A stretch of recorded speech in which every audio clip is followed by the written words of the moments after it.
할렐루야. 주 예수 이름으로 하나님의 말씀 증거하도록 하겠습니다. 오늘은 기본과 언약을 맺음이라는 제목으로 우리 하나님 말씀 함께 나누고자 합니다. 성경 말씀 여호수아서 9장 14절 15절 읽겠습니다. 여호수아서 9장 14절 15절 다 같이 함께 봉독하시도록 하겠습니다. 무리가 그들의 양식을 취하고 어떻게 할 것을 여호와께 묻지 아니하고 여호수아가 곧 그들과 화친하여 그들을 살리려는 언약을 맺고 회중 족장들이 그들에게 맹세하였더라. 24절 말씀 읽으시겠습니다. 자, 시작. 그들이 여호수아에게 대답하여 가로되 당신의 하나님 여호와께서 그 종 모세에게 명하사 이 땅을 다 당신들에게 주고 이 땅 모든 거민을 당신들의 앞에서 멸하라 하신 것이 당신의 종에게 분명히 들리므로 당신들을 인하여 우리 생명을 잃을까 심히 두려워하여 이같이 하였나이다. 마지막 27절 말씀 읽으시겠습니다. 자, 시작. 그날에 여호수아가 그들로 여호와의 택하신 곳에서 회중을 위하여 여호와의 단을 위하여 나무 패며 물 깃는 자를 삼았더니 오늘까지 이르니라. 네. 이 호흡이 있는 인생에게 저 하늘에 있는 도성, 영적 가나안인 천국을 침나오에 빼앗는다는 치열한 마귀와의 영적 전쟁이라고 하는 한치도 양보할 수 없는 과제가 우리 앞에 늘 놓여 있습니다. 그러나 처음부터 살인자요, 진리가 그 속에 없고 거짓말장이요, 거짓의 압이며 불순종의 영인 마귀는 고군분투하는 치열한 전쟁이나 싸움 중에만 개입하는 것이 아닙니다. 큰 전쟁을 준비하는 다소 평온한 시기에도 원수 마귀는 끊임없이 성도들을 쓰러뜨리기 위하여 온갖 계략을 쓰고 있습니다. 어쩌면 외형상 혹독한 전쟁이 없는 이 평온한 시기에 마귀의 술수와 유혹이 더 강하고 치명적일지도 모릅니다. 그래서 하나님의 거룩한 백성들도 평온한 믿음 생활 중에서 오히려 예기치 못한 상황과 마주하고 또 뜻밖의 일을 경험하기도 합니다. 오늘 말씀이 그렇습니다. 여호수아와 이스라엘 백성들이 여리고와 아이성을 점령한 후에 전의가 충천하였을 때입니다. 가나안 족속들도 서로 연합하여 군사 동맹을 맺고 이스라엘과 싸우려고 합니다. 그런데 매우 특이하고 이례적인 일이 벌어집니다. 히위 족속에 속한 가나안 7족속 가운데 하나인 히위 족속에게 속한 기브온 거민들이 찾아와서 이스라엘과 화친 평화 언약을 간청합니다. 1장부터 3절까지 말씀 다 같이 봉독하시겠습니다. 여호수아 9장 1절로 3절까지 말씀. 자, 시작.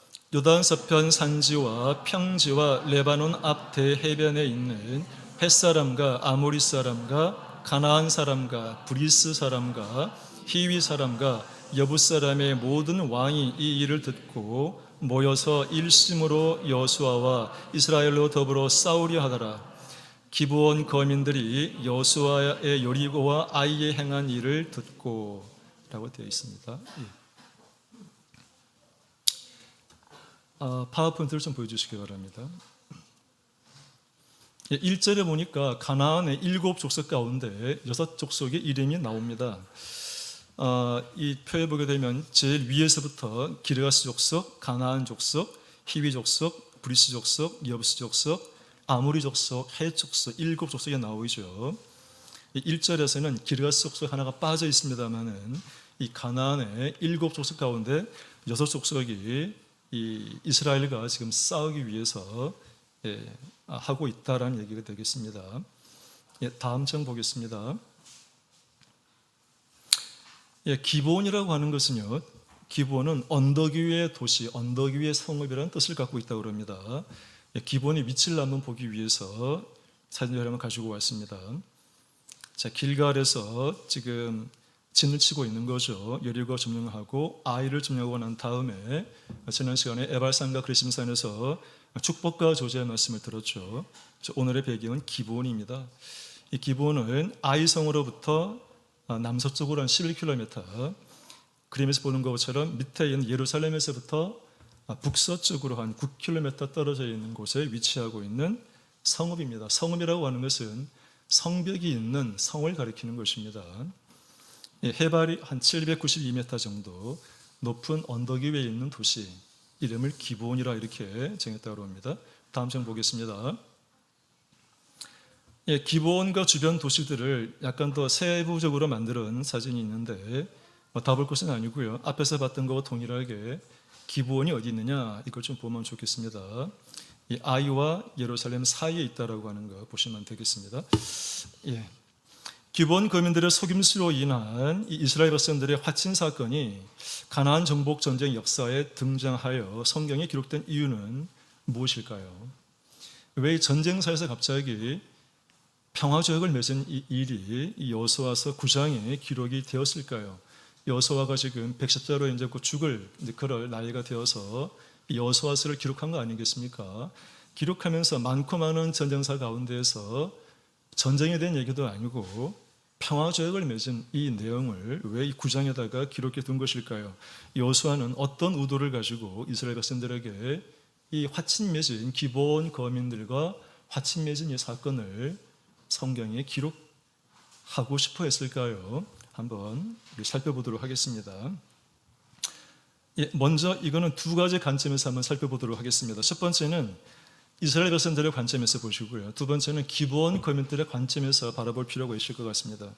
먼저 이스라엘 백성들의 관점에서 이 화친 조약을 맺은 화친 언약을 맺은 이 사건을 한번 살펴보도록 하겠습니다.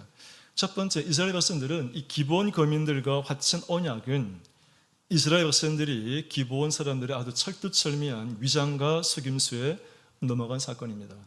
하나님을 주로 모시고 있는 백성이 속아 넘어갔다는 거지요. 그것도 아주 완벽하게 속아 넘어갑니다. 사실 부끄러운 일이지 않습니까? 성경에는 왜 이 부끄러운 일이 기록되어 있을까요? 이런 것입니다. 자, 일단은 좀 그 이유를 알기 전에 이 기브온 거민들이 어떻게 위장과 속임수를 썼는지 성경 말씀을 좀 더 읽어보도록 하시겠습니다. 4절로 6절까지 말씀 보시겠습니다. 9장 4절로 6절까지 말씀. 이것도 다 같이 봉독하시겠습니다. 자, 시작. 꾀를 내어 사신의 모양을 꾸미되 헤어진 전대와 헤어지고 찢어져서 기운 가죽 포도주 부대를 나귀에 싣고 그 발에는 낡아 기운 신을 신고 낡은 옷을 입고 다 마르고 곰팡이 난 떡을 예비하고 그들이 길갈진으로 와서 여호수아에게 이르러 그와 이스라엘 사람들에게 이르되 우리는 원방에서 왔나이다. 이제 우리와 약조하사이다. 라고 되어 있습니다. 첫 번째 이 기브온 거민들이 화친을 간청한 이 방법, 위장과 속임수 첫 번째 방법은 먼 지역에서 사신이라고 하는 사절단을 가리키는 겁니다. 기브온 이 사절단이 지금 길갈에 지금 진을 치고 있는 여호수아를 찾아온 것이죠. 그런데 어디서 왔는가 하면 아주 먼 곳에서 왔다라고 이렇게 말하고 있습니다.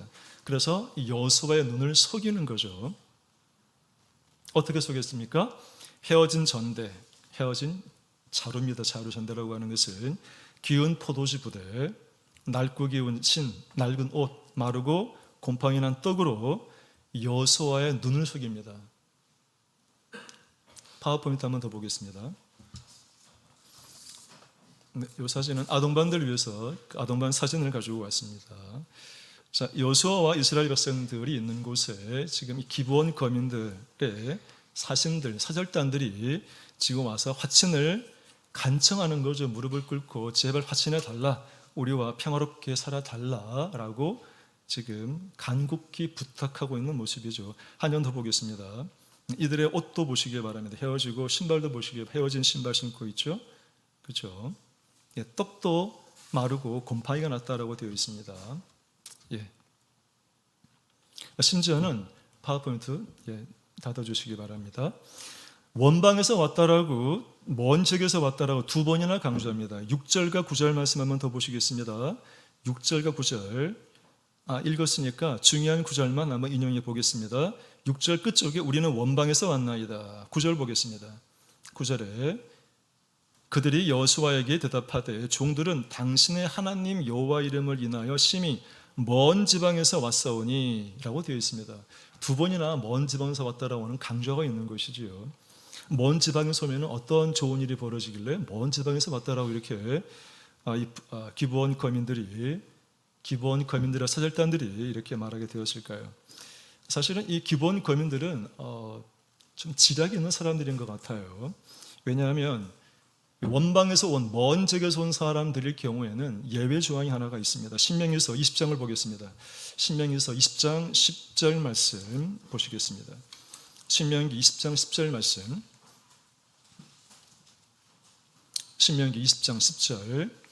자, 네가 어떤 성읍으로 나아가서 치려고 할 때에 그 성에 먼저 평화를 선언하라. 그러니까 전쟁을 하기 전에 먼저 평화를 선언해서 우리랑 평화롭게 지내자 이렇게 먼저 선언하라는 얘기죠. 그런데 조건이 있습니다. 15절 말씀 보겠습니다. 15절. 네가 너에게서 멀리 떠난 성읍들 곧 이 민족들에게 속하지 아니한 성읍들에게는 이같이 행하려니와. 여기 뭐라고 되어 있는가? 이 민족들 가나안 민족입니다. 이 가나안 민족에 속하지 않은 성읍들. 그런데 이 가나안 민족에 속하지 않은 성읍이 어디에 있어야 되는가 하면 앞절에 앞부분에 너에게서 멀리 떠나 있는 성읍. 그러니까 가나안 성읍이라고 부르지 못할 정도로 먼 거리에 있는 성읍 사람들에게는 먼저 화평, 평화를 선언하라는 얘기지요. 16절 말씀 보겠습니다. 16절. 오직 내 하나님 여호와께서 내게 기업으로 주시는 이 민족들의 성읍에는, 이 민족 가나안 민족입니다. 이 가나안 민족의 성읍에서는 호흡 있는 자를 하나도 살리지 말고 멸하라는 얘기지요. 그렇습니다. 그러니까 이 기본 거민들은 이 신명기에서 나와 있는 모세 율법을 들었거나 했을 것 같아요. 가나안 사람들이 아니라고 하는 것을 강조하기 위해서 우리 아주 먼 지방에서 원방에서 왔다라고 두 번이나 이렇게 강조하고 있다는 것입니다. 왜요? 속이기 위해서.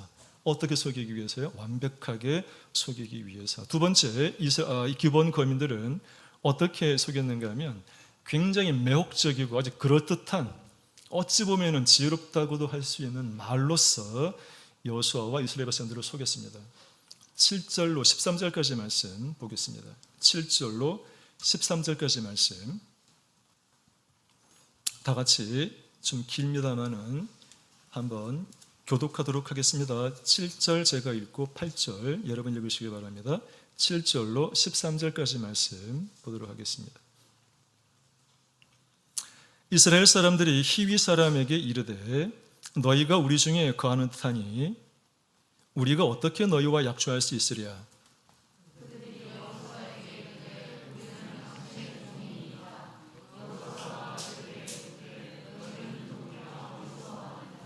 그들이 여호수아에게 대답하되 종들은 당신의 하나님 여호와의 이름을 인하여 심히 먼 지방에서 왔사오니 이는 우리가 그의 명성과 그가 애굽에서 행하신 모든 일을 들으며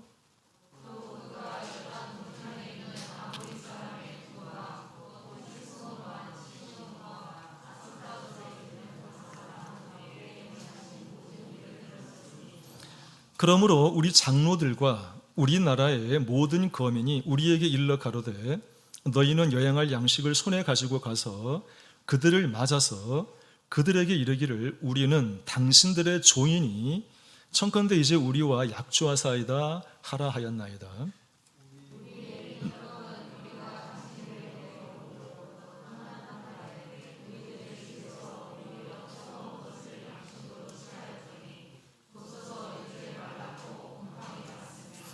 또 우리가 포도주를 담은 이 가죽 부대도 새 것이더니 찢어지게 되었으며 우리의 이 옷도 신도 여행이 심히 길므로 인하여 낡아졌나이라 한지라. 그러니까 외형상에 보이는 것도 이제 꾸민 것이 맞지만, 위장한 것이 맞지만 이 말이 정말 굉장한 말들을 지금 내뱉고 있는 것을 우리가 확인할 수 있습니다. 어떻게 이 기본 거민들은 이 여호수아와 이 회중들의 대표들에게 말을 했는가? 첫 번째, 그렇게 보기 전에 이 이스라엘 사람들은 사실은 이 기본 거민들이 아주 먼 지역이 아니라 가까이에서 왔다라고 하는 것이 짐작하고 있었다라고 하는 것을 우리는 알아볼 수 있습니다. 7절 말씀해 보게 되면 이스라엘 사람들이 히위 사람들에게 이르되 너희가 우리 중에 거한다는 얘기는 우리 가까이에 있다는 얘기입니다. 우리 가까이에 있는 것처럼 보이는데 우리가 어떻게 너희와 약속할 수 있어? 이런 말이거든요.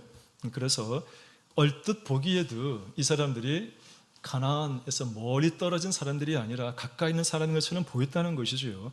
그럼에도 불구하고 이 여호수아는 또는 이스라엘 백성들은 이 기브온 백성들의 거민들의 아주 계략과 이 속임수에 넘어갑니다.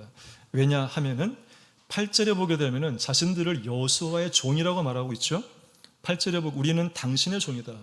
그 여호수아에게 직접적으로 말하는 겁니다. 우리는 당신 여호수아의 종입니다. 우리는 노예라는 것이지요. 우리를 걷어달라는 것입니다. 기가 막힌 말 아니겠습니까? 11절에 보게 되면 이제는 11절에는 뭐라고 되어 있습니까?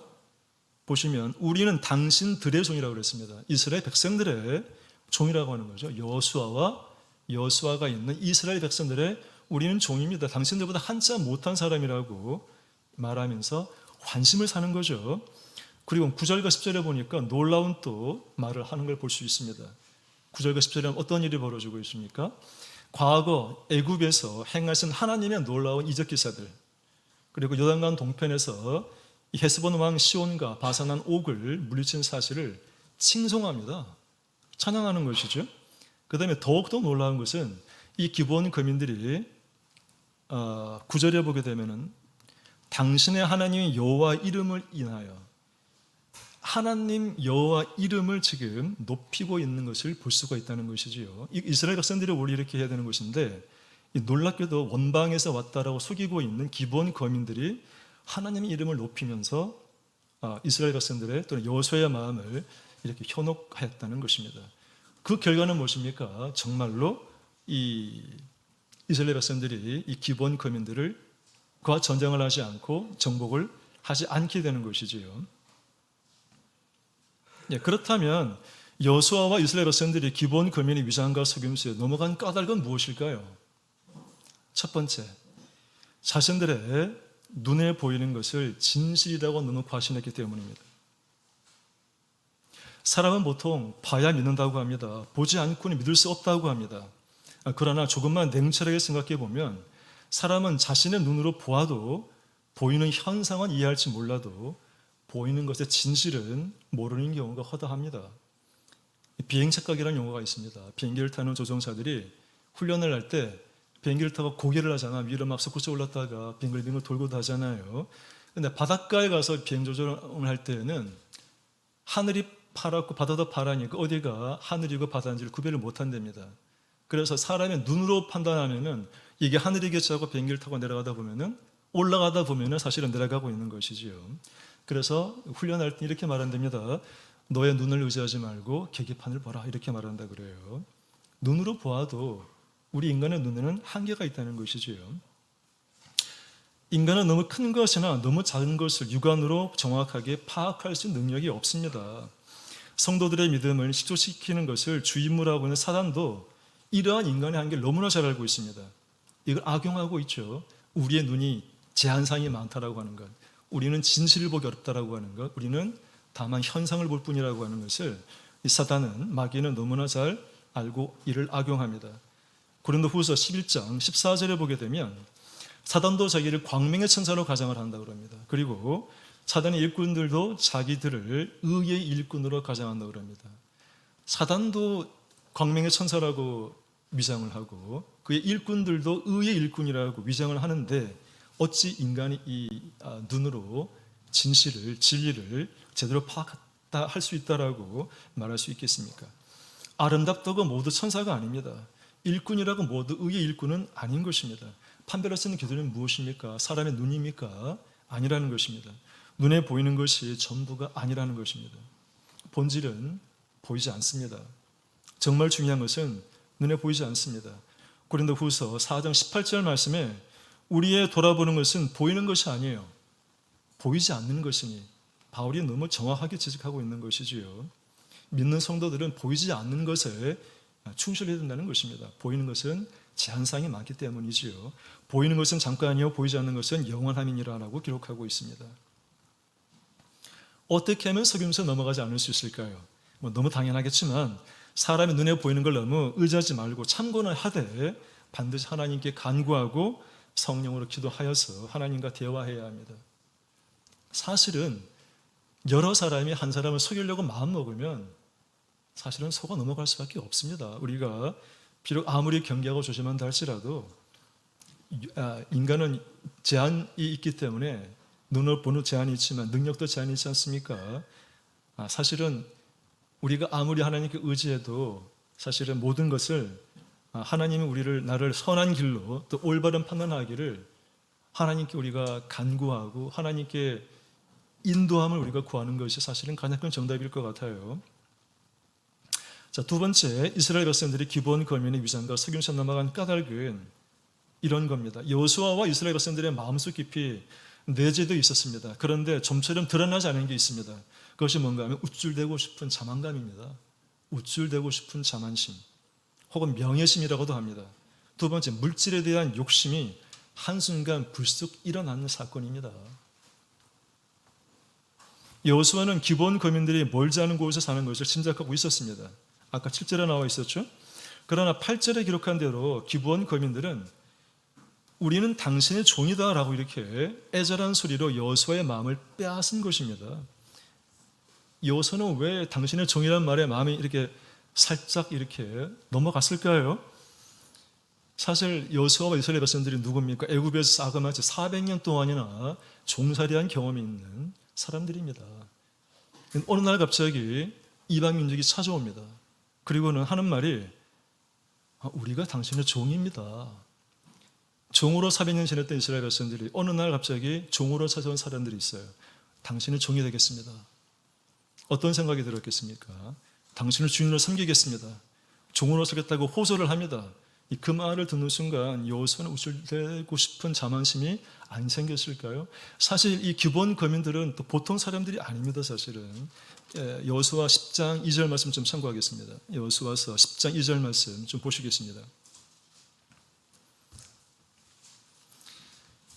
10장 2절 말씀, 크게 두려워하였으니 이는 기브온은 왕도와 같은 큰 성임이요. 왕도라고 하는 것은 왕이 있는 성읍이라는 뜻입니다. 물론 기본에는 왕이 없다라고 이렇게 자료는 되어 있습니다만은 장로 중심의 사회였다고 그러더라고요. 그러니까 왕도라고 하는 것은 왕이 있는 성읍인데 그만큼 주변의 희위 족속들 가운데에는 꽤 영향이 큰 사람들이 바로 기브온 사람임을 말하는 것 같아요. 큰 성이다. 얼마나 큰가 하면 아이성보다 크다고 되어 있습니다. 아이성에 죽은 사람이 12,000명이었죠.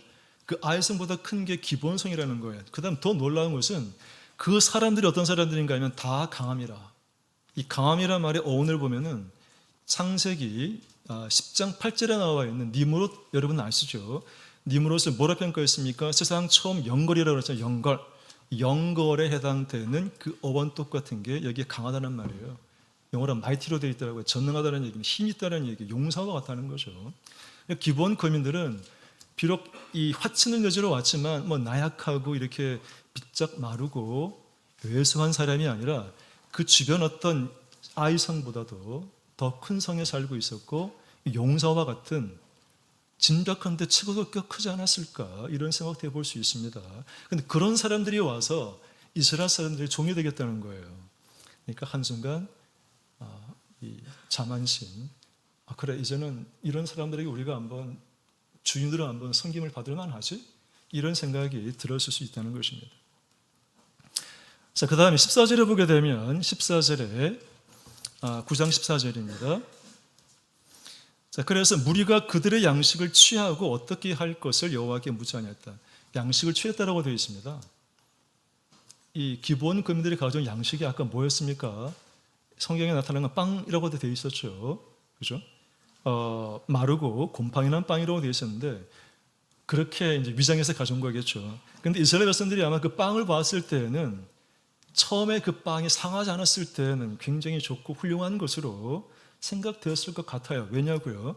그렇기 때문에 양식을 취했다는 말이 나오지 않았을까요? 그 양식의 볼품이었고 이건 뭐야? 이거 쓸모없는 거네? 했으면 절대로 취할 리가 없지 않겠습니까?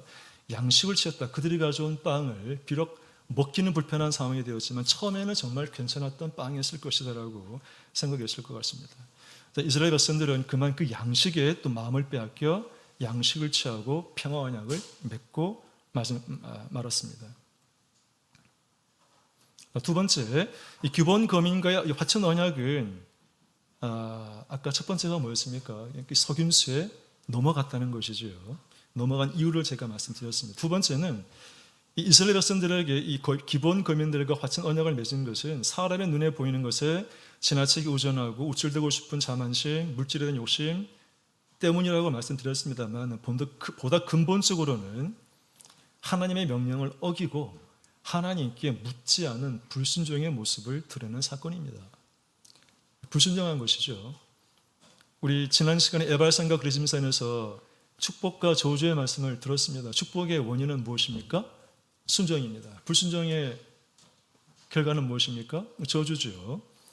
그렇게 이제 신신당부 화제와 번제도 드리고 화목제와 번제를 드리고 이스라엘 백성들을 12지파를 두 개로 나눠가지고 이렇게 하나님의 말씀에 순종하라고 그렇게 이제 얘기했는데 여기 지금 9장에 보게 되면 여호수아가 하나님의 말씀에 거역을 했다. 불순종했다. 근거가 무엇입니까? 신명기서 출애굽기에 보게 되면은 하나님은 모세를 통해서 가나안 족속을 멸절하고 그들과는 아무런 언약을 맺지 말라고 여러 번 말을 했습니다. 제가 한번 읽어드리겠습니다. 출애굽기 34장 12절에 보니까 너는 스스로 삼가 네가 들어가는 땅에 거민과 언약을 세우지 말라. 자, 신명기 7장 2절 말씀. 신명기 7장 2절에 이런 말씀이 있습니다. 네 하나님 여호와께서 그들을 네게 붙여 너로 치게 하시리니 그때에 너는 그들을 진멸할 것이요 그들과 무슨 언약도 말 것이요 그들을 불쌍히 여기지도 말 것이며 하나님 말씀은 출애굽기와 지금 신명기에 명확하게 모습이 나와 있습니다. 뭐라고? 가나안 사람들하고는 언약을 맺지 마라. 여호수아가 몰랐을까요?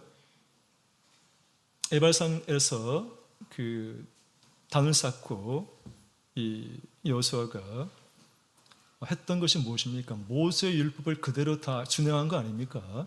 그렇다면 신명기 7장에 나와 있는 이 말씀 아마 여호수아가 절대로 몰랐을 리가 없다고 생각합니다. 예. 그런데 여호수아는 화친을 지금 평화조약을 맺은 것이죠. 결과론적으로는. 자, 심지어는 그냥 화친조약만 맺은 것이 아니라 15절에 보면 이런 말씀이 나옵니다. 9장 15절 말씀 한번 읽어보시겠습니다. 9장 15절. 자, 시작. 여호수아가 곧 그들과 화친하여 그들을 살리라는 언약을 맺고 회중 족장들이 그들에게 맹세하였더라. 그러니까 여호수아가 언약을 맺고 회중의 족장들입니다. 아마 여러 족장들이 맹세를 한 것이죠. 18절 말씀 보겠습니다. 18절.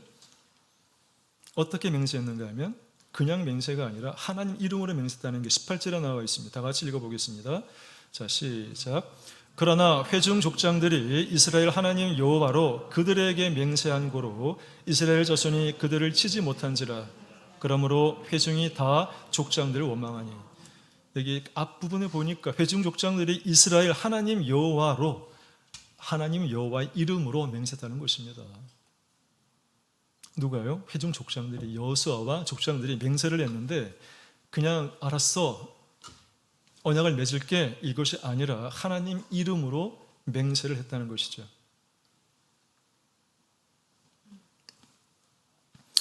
자, 근데 어떻게 맹세를 했습니까? 하나님께 묻지 않은 채 맹세하는 것이 문제입니다. 15절 지금 읽었듯이 14절에 나와 있듯이 하나님께 묻지 않고 그들을 살려주겠다고 언약했으며 심지어는 맹세까지 한 것을 우리는 확인할 수 있습니다. 하나님께 묻는다는 건 무슨 뜻일까요? 하나님과 대화하고 기도하는 것입니다. 하나님께 묻기를 즐겨한 사람, 그러면 어떤 인물이 떠오르십니까? 당연히 다윗이 떠오르죠. 우리 다윗 사무엘상 23장 2절 말씀 다 같이 한번 읽으시겠습니다. 사무엘상 23장 2절 말씀 다 같이 읽겠습니다. 자, 시작. 이에 다윗이 여호와께 묻자와 가로되 내가 가서 이 블레셋 사람을 치리이까? 여호와께서 다윗에게 이르시되 가서 블레셋 사람을 치고 그 일라를 구원하라 하시니. 그 일라는 이제 유대 지파에 속한 사람들인데 블레셋 사람들의 침략을 받아가지고 침략받던 소식을 다윗이 듣고는 어떻게 할지 고민하고 있는 상황입니다. 지금. 근데 다윗이 하나님께 물은 거예요. 이 그일라 사람을 도울까요 말까요? 근데 다윗이 어떤 상황인가 하면 사울 왕에게 쫓기고 있는 상황이거든요. 지금 갈 길이 바쁜데 이 블레 사람을 쫓기고 있다라는 그일라 사람을 구해야 됩니까 말아야 됩니까? 참 결정하기 어렵죠. 그때 다윗은 하나님께 물었다는 것입니다. 그렇더니만 이 다윗의 참모들이 어떻게 평가를 하는가 하면 그 다음 3절 말씀 읽어보시겠습니다. 자, 시작. 다윗의 사람들이 그에게 이르되 보소서 우리가 유다에 있기도 두렵거든 하물며 그일라에 가서 블레셋 사람의 군대를 치는 일이리이까. 그러니까 진퇴양난이죠. 지금 만약에 이 그일라 사람을 돕는다고 한다면 지금 우리도 지금 살기 어려울지도 모릅니다. 그일라 사람 돕지 말고 그냥 갑시다 이런 얘기죠. 그러면 다윗은 어떻게 해야 될까요? 부하들을 설득해야 될까요? 어떻게 했습니까? 4절 말씀 보겠습니다. 자, 4절 말씀 다 같이 읽겠습니다. 시작. 다윗이 여호와께 다시 묻자온데 여호와께서 대답하여 가라사대 일어나 그일라로 내려가라. 내가 블레셋 사람을 네 손에 붙이리라 하신지라. 예. 이 다윗이 하나님께 물으며 기도하는 습관은 이 사무엘상에만 나와 있는 게 아닙니다. 사무엘상 30장에도 나와 있고요. 또 사무엘하 5장에도 나와 있습니다. 시간 관계상 잊지 않겠습니다. 다윗이 여호와께 물어가로되 다윗이 여호와께 묻자온데 여러 구절에서 다윗은 하나님과 대화한 사람, 하나님께 물은 사람임을 알 수 있다는 것이죠. 자, 우리는 예수님을 주로 섬기는 종입니다. 착하고 충성된 종의 가장 큰 역할은 무엇일까요? 주인 되신 하나님이 무엇을 가장 원하는지 먼저 물어보는 건 아니겠습니까? 그리고 그 주인 되신 예수님께서 원하는 게 무엇인지 알고 행하는 것 아니겠습니까? 삶의 중대한 결정이나 위기의 순간뿐만이 아니라 삶의 소소한 일상적인 작은 일에도 하나님께 묻고 하나님의 뜻을 알고자 묵상하는 사람은 하나님의 임재와 동행을 경험할 수 있습니다. 하나님의 뜻을 분별하게 됩니다. 그래서 하나님께서 나와 마음이 합한 사람이라고 평가했던 다윗처럼 하나님이 다윗에게 승리를 선물해 주신 것처럼 오늘 우리들에게도 마귀와 영적 전쟁에서 반드시 승리하도록 인도하실 것으로 확신합니다. 예. 세 번째요. 이 기본 거민들과의 화천 언약은 이스라엘 백성에서는 비록 하나님 말씀에 순종하지 않은 것은 맞습니다. 순종하지 않고 잘못된 언약을 맺은 건 맞습니다. 그런데 또 칭찬할 게 한 가지가 있습니다. 비록 잘못된 언약을 맺었지만 하나님의 이름으로 맹세한 일에 대해서 끝까지 책임을 지는 자세를 보여준 사건은 우리들에게 또한 교훈을 줍니다. 우리가 살면서 잘못된 선택을 할 수 있습니다. 그러나 하나님의 이름으로 잘못된 일을 할 경우에는 책임지겠다는 마음이 필요하다는 것입니다. 어떻게 책임을 졌습니까? 자, 여호수아 9장 19절 말씀 읽어보겠습니다. 여호수아 9장 19절 말씀 다 같이 읽겠습니다. 자, 시작. 모든 족장이 온 회중에게 이르되 우리가 이스라엘 하나님 여호와로 그들에게 맹세하였은즉 이제 그들을 건드리지 못하리라. 그러니까 건드리지 못한다는 얘기는 살려두겠다는 것이지요. 하나님의 이름으로 맹세했기 때문에 그 말씀 그대로 준행하게끔 했다는 것입니다. 자, 이스라엘 백성들은 3일 후에 자신들이 속은 줄을 이제 알게 됩니다. 그럴지라도 기본 성읍을 약속대로 공격하지 않았습니다. 약속을 지킨 것입니다. 왜 그랬을까요? 여호수아와 회중 족장들이 기본 거민들과 맺은 화친 언약으로 인해서 여호와 하나님의 이름으로 언약을 맺은 것은 파괴할 수 없는 신성한 것이다. 만약에 언약을 어기고 기본 거민을 공격한다면 하나님의 진노가 기본 거민에게 임하는 것이 아니라 이스라엘 백성들에게 임할 것이라고 이스라엘 백성들은 믿었기 때문입니다. 20절 말씀 보시겠습니다. 20절 말씀입니다. 20절. 자, 다 같이 읽어보시겠습니다. 자, 시작. 우리가 그들에게 맹세한 맹약을 인하여 진노가 우리에게 임할까 하노니 이렇게 행하여 그들을 살리리라 하고. 이스라엘 백성들도 참 진퇴양난이죠. 하나님 이름으로 맹세를 했으니 지키지 않을 수도 없고 또 하나님의 말씀을 또 어긴 것이니 참 죄스러운 마음도 들었겠죠. 그렇지만 하나님 이름으로 맹세한 것은 책임을 지고 약속대로 살려주는 이런 행동을 보여줬다라고 하는 것은 우리들에게도 교훈을 주는 것 같습니다. 실제로 이스라엘 백성들은 언약대로 기브온과 그 주변 성읍들을 공격하지 않았습니다. 약속을 충실하게 이행했습니다. 그러나 평화 언약이 체결되고 그들의 목숨을 살려주었다고 해서 기브온 거민들의 거짓과 속임수로 화친을 맺은 잘못은 정죄받고 질책들어 마땅한 것입니다. 그래서 여호수아는 기본 거민들에게 이렇게 저주를 하게 됩니다. 21절 말씀 다 같이 보시겠습니다. 21절 다 같이 읽겠습니다. 자, 시작. 무리에게 이르되 그들을 살리라 하니 족장들이 그들에게 이른 대로 그들이 온 회중을 위하여 나무 패며 물 깃는 자가 되었더라. 23절 말씀 읽겠습니다. 시작.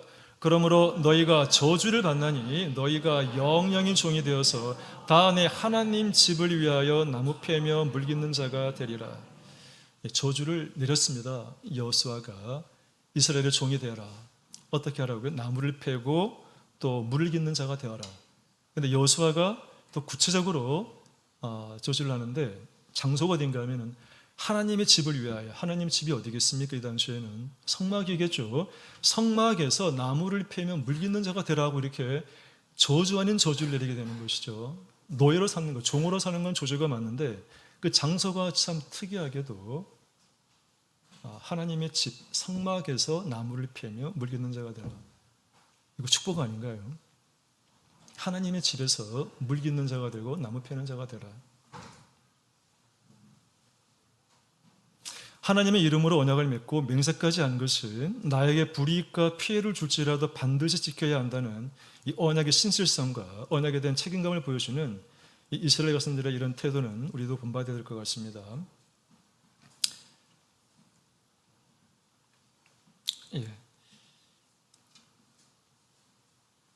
이렇게 하나님의 말씀에 불순종하고 기본 거민들과 평화 협정, 평화 언약을 맺은 이 이스라엘 백성들의 결과는 어떻게 되었을까요? 축복일까요? 아니면 이스라엘 백성들에게도 뭔가 벌이 있었을까요? 여호수아서 23장 말씀 보겠습니다. 여호수아 23장 13절 말씀 읽겠습니다. 여호수아 23장 13절 말씀 앞에 12절을 보게 되면 끝절에 이런 게 이 민족들을 친근히 하여 더불어 혼인하며 피차 왕래하면이라고 되어 있습니다. 자, 13절 말씀 다 같이 읽겠습니다. 자, 시작. 정령이 알라 너희 하나님 여호와께서 이 민족들을 너희 목전에서 다시는 쫓아내지 아니하시리니 그들이 너희에게 올무가 되며 덫이 되며 너희 옆구리에 채찍이 되며 너희 눈에 가시가 되어서 너희가 필경은 너희 하나님 여호와께서 너희에게 주신 이 아름다운 땅에서 멸절하리라. 어떻게 된 것입니까? 가나안 거민들과 어떤 언약도 맺지 말라는 하나님의 말씀에 불순종하고 하나님의 말씀을 믿지 않은 이 불신앙의 결과는 하나님의 거룩한 백성들에게 평생 올무가 되고 덫이 되며 옆구리에 채찍이 되고 눈에 가시가 된 것을 알 수가 있습니다. 실제로 이스라엘 백성들은 이 가나안에 있는 이 모든 성을 다 정복하지 않았죠. 그 결과가 나중에 어떻게 되면 결국은 우상 숭배에 다시 빠지게 되죠. 그리고 각종 음행들이 행해지게 되죠. 예. 자, 시간이 많이 갔습니다만 이제 그렇다면 기브온 거민들과 이 하천 언약이 기브온 사람들의 입장에서는 어떻게 우리를 해석할 수 있을까요? 저와 여러분들에게 어떤 교훈을 주는 것일까요? 기브온 사람들은 첫 번째 이스라엘 하나님의 권능을 인정했습니다. 하나님과 이스라엘 백성들을 두려워했습니다. 24절 말씀 보겠습니다. 24절 말씀 다 같이 읽어보시겠습니다. 자, 시작. 그들이 여호수아에게 대답하여 가로되 당신의 하나님 여호와께서 그정 모세에게 명하사 이 땅을 다 당신들에게 주고 이 땅 모든 거민을 당신들의 앞에서 멸하라 하신 것이 당신의 종에게 분명히 들리므로 당신들을 인하여 우리 생명을 잃을까 심히 두려워하여 이같이 하였나이다. 기브온 사람들의 고백이죠. 간증이죠. 이것은 우리가 하나님을 들었습니다. 어떤 하나님입니까? 이 가나안 땅을 이스라엘 백성들에게 주겠다. 이 땅 모든 거민들을 멸하게 하겠다는 하나님의 말씀을 들었다는 것입니다. 그래서 이 기브온 거민들은 우리들의 생명을 잃을까 두려워하여서 이렇게 당신들을 속이게 되었다. 어떤 게 느껴지십니까?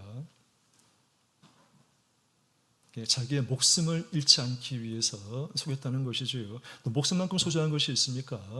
그런 절박한 마음, 간절한 마음이 기브온 거민들의 마음속에 있었기 때문에 비록 의롭지 못한 거짓을 행하긴 했지만 그들의 동기는 사실은 나쁘지 않았다는 것이지요. 이스라엘 사람들의 종이 되고 우리의 생명을 잃지 않고자 애쓴 그 노력했던 모습은 우리가 깊이 평가해 볼 필요가 있을 것 같습니다. 두 번째, 기본 사람들은 하나님의 이름을 높이며 자신을 종으로 낮추고 긍휼을 얻기 위해서 지혜롭게 행동했습니다. 아까 우리 앞에서 읽어봤습니다. 이 기본 사람들 입에서 하나님의 이름을 칭송하는 것을 우리가 들어봤다는 것이지요. 그리고 당신의 종입니다. 긍휼을 얻기 위해서 지혜롭게 행동한 것이지요. 우리들에게 교훈을 주는 것입니다. 그 결과 가나안 족속 중에서 유일하게 멸망당하지 않은 사람이 기본 거민들입니다. 26절 말씀 보겠습니다. 자, 26절 다 같이 읽겠습니다. 시작. 여호수아가 곧 그대로 그들에게 행하여 그들을 이스라엘 자손의 손에서 건져서 죽이지 못하게 아니라 살아남게 되는 것이지요. 자, 세 번째, 기본 사람들은 가나안 정복 전쟁에서 살아남았을 뿐만 아니라 여호수아의 조주대로 영원히 나무를 패고 물을 기르면서 종으로 살아야 했습니다. 노동의 장소가 다름 아닌 하나님의 성소였기 때문에 일평생 하나님께 제사 드리는 일을 돕고 살아가는 영광을 누리게 됩니다. 아까 전에 27절 말씀 읽어봤지요. 여호와의 단을 위하여 나무를 패며 물 깃는 자를 삼았다라고 되어 있습니다. 예. 기본 사람들의 고백과 회개를 통해 깨달을 수 있는 것은 비록 그들의 생존 전략과 방법이 불이하기는 합니다. 그렇지만 하나님 이름을 높이고 하나님의 권능을 인정하며 하나님을 두려워하고 생명을 잃지 않기 위해서 하나님의 긍휼과 자비를 간절히 요청한 이 모습은 오늘을 사는 저와 여러분들에게도 교훈을 삼을 부분이 있을 것 같습니다. 우리 하나님은 선하시고 인자하심이 영원하시고 성실하심이 대대 이르시는 분입니다. 기본 거민들처럼 자신을 낮추고 겸손하게 하나님의 긍휼과 생명 구하해 주기를 간구하는 자를 하나님은 불쌍히 여기시고 사랑으로 그의 생명을 돌봐 주십니다. 예, 예가 있습니다만은 이것도 생략하겠습니다.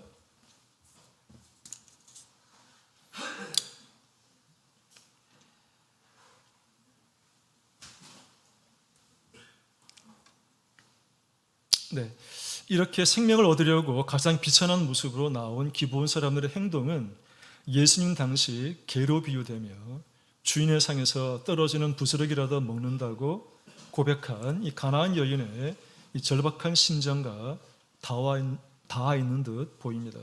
이 스로보니에게 여인으로 알려져 있죠. 이 여인의 지극히 겸손하고 바닥까지 내려간 그 처절한 언행, 그것을 예수님께서는 큰 믿음으로 보셨습니다. 그래서 그 가나안 여인의 흉악한 귀신 들린 딸을 고쳐주셨죠. 마찬가지입니다. 기본 사람들이 생명을 얻고자 하나님의 긍휼을 구하는 것 절박하면서 우리 하나님은 절대로 외면하지 않으시고 그들을 구원해 주심을 우리는 알 수 있습니다. 그런데 기본 거민들이 이 성소에서 나무를 패고 물 깃는 자로 살아가는 이 종의 신분으로 살아가는데 언제까지 이렇게 살았을까요? 여호수아 시대에 그냥 살면 되는 거겠죠라고 생각할 수 있겠지만 우리가 성경을 보면은 놀라운 일이 또 있습니다. 이 언약이 언제까지 지속되는가 하면 느헤미야 3장 7절을 보니 느헤미야 3장 7절 말씀 보겠습니다. 느헤미야 3장 7절 말씀. 느헤미야 3장 7절. 자, 기본 거민을 이스라엘 백성들과 함께 살도록 한 이 언약의 유효성은 여호수아 시대 당도로 끝나는 것이 아니라 다윗을 거쳐 바벨론 포로 귀환 시대까지 이어진다는 것입니다. 자, 느헤미야 3장 7절 다 같이 읽겠습니다. 자, 시작. 그 다음은 기브온 사람 물라야와 메로노트 사람 야돈이 가항서편 총독의 관할에 속한 기브온 사람들과 미스바 사람들과 더불어 중수하였고, 뭐를 중수한 것입니까? 느헤미야는 성벽을 중수한 겁니다. 성벽 중수한 인원 수가 많지 않아요. 많지 않은 인원 가운데 누가 지금 들어가 있는 것입니까? 기브온 사람들이 들어가 있다라고 지금 기록하고 있다는 것이지요. 이 바벨론 포로 귀환 시대가 언제인 줄 아십니까? BC 444년 됩니다. 이 여호수아가 언제 사람인 줄 아십니까? 여호수아가 BC 1390년에 죽습니다. 110살 나이로. 1390에서 444 빼보십시오. 거의 1000년입니다. 1000년 기간 동안 이 기본 거민들은 멸하지 않고 멸절되지 않고 하나님의 이름으로 맹세했고 저주 아닌 축복을 받은 사람들이기 때문에 명맥을 이어간 것을 확인할 수 있습니다. 이 사울 시대 이런 일이 벌어진 적이 있습니다. 잠깐 제가 말로만 하겠습니다. 사울이 이 기본 사람들을 멸절시키려고 꽤 많이 죽이게 됩니다. 그런데 하나님이 이거를 어떻게 봤는가 하면 기본 사람을 죽인 걸 어떻게 하나님이 보셨는가 하면은 이 사울이 죽고 난 다음에 다윗 시대 때 가서 하나님이 이스라엘 사람들에게 벌을 내려요. 벌을 내리면서 기근을 줍니다. 예. 그러니까 사무엘 하에 보게 되면은 사울이 기본 사람들을 죽인 걸로 인해서 어떻게 되는가 하면은요, 사울의 7 아들들이 이 기본 거민들 가운데 남아있는 사람들에게 죽습니다. 그러니까 기본 사람들이 다윗 찾아와 가지고 우리가 멸절당할 뻔했는데 이 하나님께서 이거를 의롭게 보시지 않고 저주했기 때문에 이 사울의 후손들 가운데 자식 7명을 우리 손에 달라. 우리가 우리 민족들을 멸절에 가깝게 죽인 거에 대한 대가로 그들에게 봉헌하겠다 이런 말을 하게 되거든요. 그래서 사울의 7 아들이 죽게 됩니다. 그러니까 결국은 이 기본 사람은 아까 말했듯이 1000년 넘는 시간 동안에 절대로 멸절되지 않고 살아남는 사람이 된다라고 하는 것입니다. 예. 또 한 가지 보니까 다윗의 그 용사들 가운데 용감한 용사들이 많은데 30인의 용사 가운데 보게 되면 이 기본 사람들이 또한 있는 걸 확인할 수가 있어요. 그러니까 다윗 시대 때에도 기본 사람들은 공로가 있다는 것이지요. 거의 제가 보기에는 기본 사람은 가나안 히위 족속 중에 한 족속이지만 거의 이스라엘화 되지 않았을까 이렇게 평가할 수 있을 것 같아요. 왜냐고요? 이 여호와의 성막에서 나무를 패고 이 물을 깃는 자로 있으면서 이 레위인들의 제사 드리는 걸 도와드리지 않겠습니까? 하나님께서 그들을 아마 불쌍히 여기셔가지고 아마 거의 이스라엘 사람들의 준할 정도로 그들을 보호했을 것으로 생각할 수 있습니다. 이 하나님의 이름으로 맹세한 것은 반드시 지켜야 된다라고 하는 것을 확인할 수 있었습니다. 예, 결론입니다. 사랑하는 성도 여러분, 우리도 하나님의 긍휼을 입기 전에는 원칙적으로 하나님의 백성이 아니라 마귀의 자녀였습니다. 죄의 굴레에서 벗어나지 못하는 죄의 종이었습니다. 그러나 하나님께서 큰 긍휼과 자비로 창세 전부터 우리를 택하시고 우리를 부르셔서 물과 성령으로 거듭나게 하셨습니다. 또한 이를 통해서 의롭다고 하시고 영화롭게 해주셨습니다. 라합은 물론 기본 거민들에게도 임한 하나님의 긍휼과 자비는 오늘 우리들에게도 임하였다라고 저는 고백하고 싶습니다. 하나님은 하나님을 찾고 하나님의 권능을 인정하고 하나님을 두려워하여 자기를 지극히 겸손하게 낮추는 자를 절대로 외면하지 않으십니다. 설령 하나님의 저주와 진노를 받아 멸망이 예언되었다 할지라도 하나님은 그 악행에서 돌이키고 하나님의 이름을 높이고 하나님께 감사와 영광을 돌리는 자를 구원하시는 선하고 의롭고 완전하신 분입니다. 에스겔 18장에 보게 되면 이런 말씀이 있습니다. 에스겔 18장 21절에 그러나 악인이 만일 그 행한 모든 죄에서 돌이켜 떠나 내 모든 율례를 지키고 법과 의를 행하면 정령 살고 죽지 아니할 것이라. 이를 깨달아서 우리도 영혼을 거스려 싸우는 육체의 정욕을 성령의 기도에 의지하여 물리치고 우리 남은 인생 하나님을 두려워하고 하나님의 긍휼이 늘 머무를 수 있도록 하나님의 말씀으로 영혼을 채우고 겸손하고 섬기는 자세로 하나님께 충성하는 저와 여러분 되시기를 예수 이름으로 기원합니다. 시간이 많이 간 관계로 우리 성령으로